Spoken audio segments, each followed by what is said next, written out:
Comme nous avons vu, poursuit Rav Schwartz, la racine du nefesh de l'homme se trouve dans la Sainte Torah, comme écrit Rabbi Moshe Chaim Luzzatto au début de son ouvrage Derech Etz Chaim.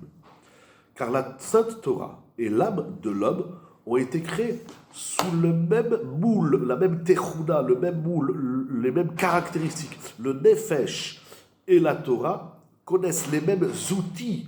Donc, Akadosh Baruch Hu, il va créer la Torah, il va écrire la Torah, créer la Torah, il va créer l'homme, mais tous deux correspondent à la même structuration. C'est incroyable. On a la structure de la Torah. Et donc, ça veut dire que si on veut comprendre ce qu'on est, travailler avec nos énergies, etc., il faut qu'on se calque à la Torah, parce que la Torah et l'homme, ils ont le même moule.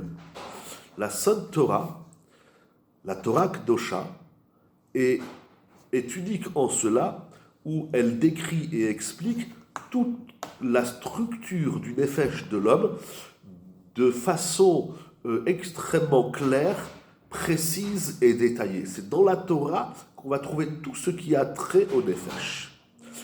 Par conséquent, la source de l'étude fondamentale, qui est parfaite et unique du nefesh de l'homme, se trouve uniquement dans la Torah. Aussi bien dans la Torah écrite, dans le Chumash, dans le Tanakh, que dans la Torah orale. C'est-à-dire que toute la Torah, en vérité, si on cherche des ouvrages, le meilleur ouvrage, c'est la Torah, le Tanakh, la Torah écrite, la Torah orale. C'est là-bas qu'on va trouver le nefesh, qu'on va trouver le shoresh du nefesh, qu'on va trouver les caractéristiques du nefesh, qu'on va trouver les ramifications du nefesh, ainsi que les énergies et tout ce qui en découle.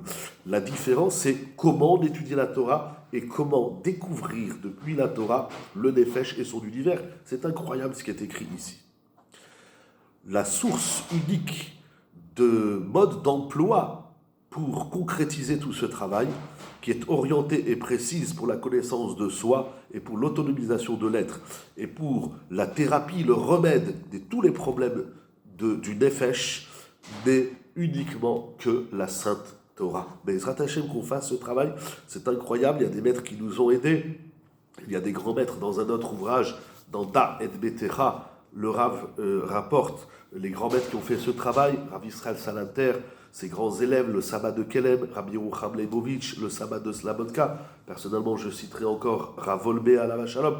Tous ces grands maîtres ont fait ce travail et ils nous ont aidés, nous ont donné des techniques de découverte dans la Torah, comment découvrir dans la Torah le nefesh et tout son univers.